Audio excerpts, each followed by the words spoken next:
Why is this TV show perfect? And why Kathleen character is disgusting and weak.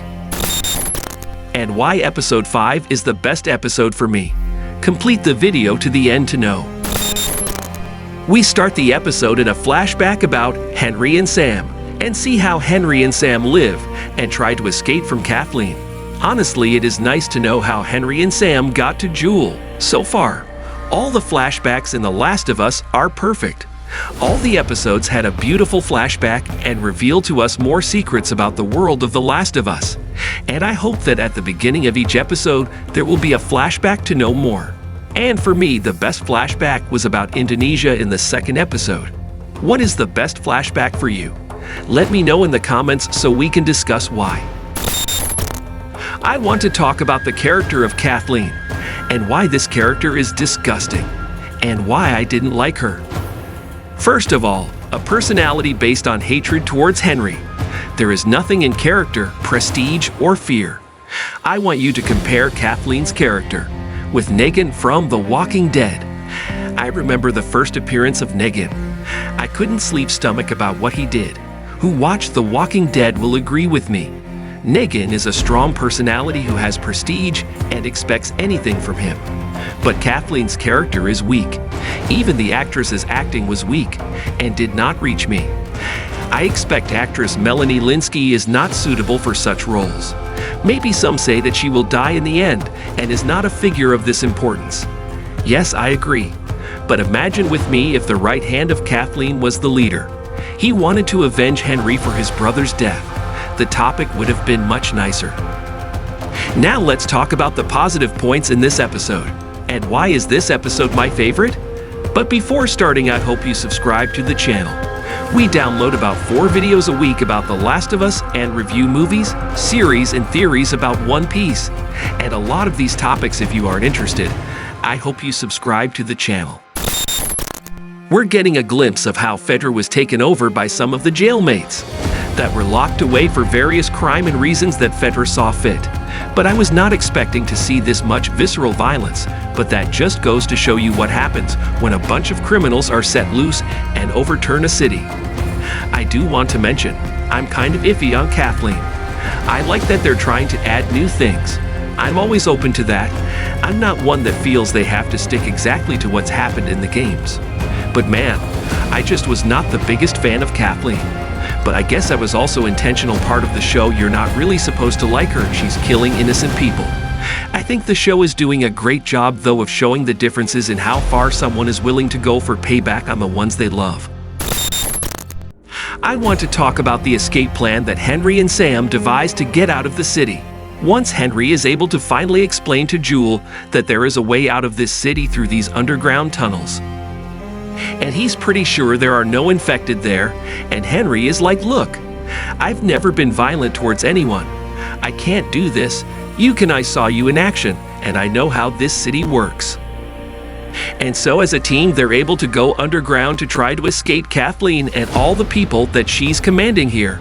We get one of the series' best scenes so far, a really sobering conversation between Joel and Henry, where Henry admits that he actually has done something very wrong in the past.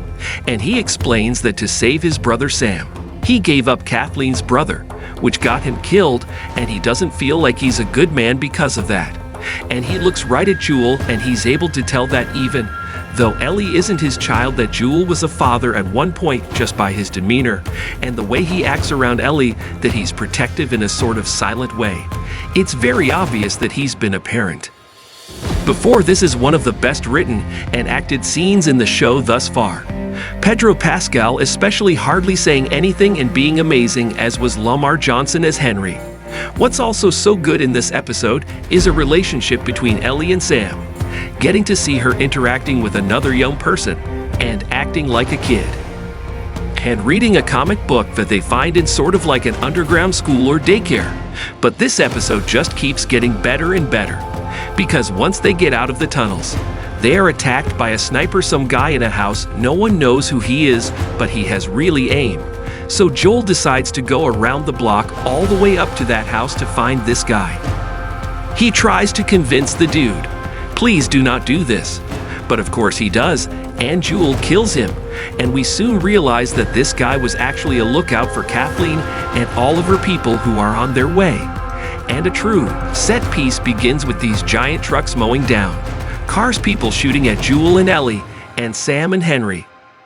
And Joel now with the sniper rifle up in the house trying to protect Ellie. And just when you think Kathleen is finally going to get what she wants, by confronting Henry, a horde of infected pile out of underground followed by a bloater. Episode 1 had an incredible sequence where the infection started to spread in the past in 2003, and you saw all that go down with a plane crash, and this is the second truly great action set piece. In this show, this scene is phenomenal.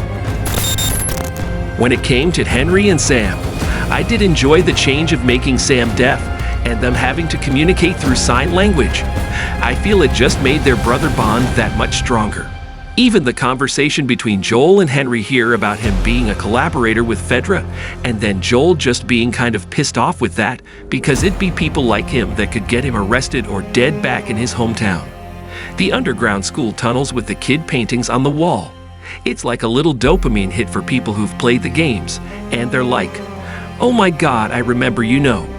They even threw in a little drawing of Danny and Ish, the people who protected these kids and kind of built these underground tunnels until everything obviously went sideways. You can go in the game and find little pieces of paper and read through their story. It's kind of heartbreaking. It was said that they were trying to actually give a full episode to their story. We have all these clickers, we have all these zombies that are just like coming out of nowhere. We have a massive bloater that was a decent enough scene. A tiny little bit of CGI-ish for me. But I think it was a decent scene. And as we reach the final chapter of this episode, after all the excitement we have, Joel, Henry having this conversation, they're holed up in a motel, Ellie is playing with Sam, everything is good. But we know what's happening if you play the game. We know what's happening. I think the way this episode and the director played this whole thing was extremely good, because we know that Sam turns, he attacks Ellie, Joel tries to save him, and Henry is forced to shoot his brother. And then being so inconsolable, he shoots himself. And it was an extremely emotional and well done scene, and that lended itself to this very sobering end. If you get here, this means that you like the video, so I hope with all my heart that you click like for the video, because it helps the video to reach other people. And tell me in the comments about your opinion in the episode, and how much do you rate it out of 10? My rating for episode 5 of The Last of Us is 9 out of 10. Peace.